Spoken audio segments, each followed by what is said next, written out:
খুলে দেওয়া হয়েছে সুন্দরগঞ্জে তিস্তা নদীর ওপর মাওলানা ভাসানী সেতু। গাইবান্ধা থেকে রজতকান্তি বর্মনের রিপোর্টে বিস্তারিত। গাইবান্ধার সুন্দরগঞ্জ উপজেলার হরিপুর চিলমারি মাওলানা ভাসানী সেতু জনগণের জন্য খুলে দেওয়া হয়েছে।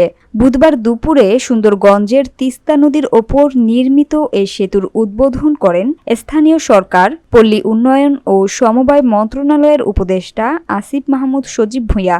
মোনাজাত করেন সুন্দরগঞ্জ উপজেলা জামে মসজিদের ইমাম ও খতিব মাওলানা মুফতি মোহাম্মদ ওমর ফারুক। এরপর সেতুর সুন্দরগঞ্জের হরিপুর প্রবেশমুখে ফিতা কেটে সেতুর দ্বার খুলে দেওয়া হয়। এ সময় উৎসুক জনতার ভিড় সামাল দিতে বেশ বেগ পেতে হয় আইনশৃঙ্খলা বাহিনীকে।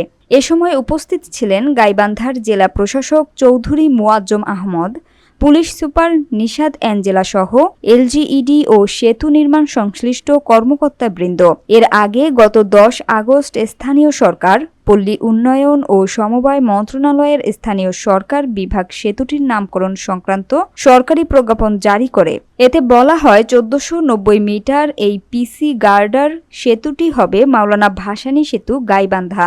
এলজিইডি সূত্র জানায়, সৌদি সরকারের অর্থায়নে ও চায়না স্টেট কনস্ট্রাকশন ইঞ্জিনিয়ারিং লিমিটেডের তত্ত্বাবধানে সেতুটি নির্মিত হয়েছে। প্রকল্পে ব্যয় হয়েছে 885 কোটি টাকা। 1490 মিটার দৈর্ঘ্য ও 9.6 মিটার প্রস্থের পিসি গার্ডার সেতুটি এলজিইডির সবচেয়ে বড় প্রকল্প।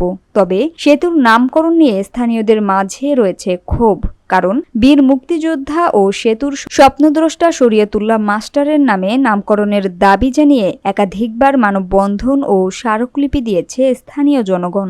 1995 সাল থেকে শরীয়তুল্লাহ মাস্টার আন্দোলন চালিয়ে তিস্তা সেতু বাস্তবায়ন কমিটি গঠন করেছিলেন। তার নিরলস প্রচেষ্টাতেই সেতুটি বাস্তবায়ন সম্ভব হয়েছে।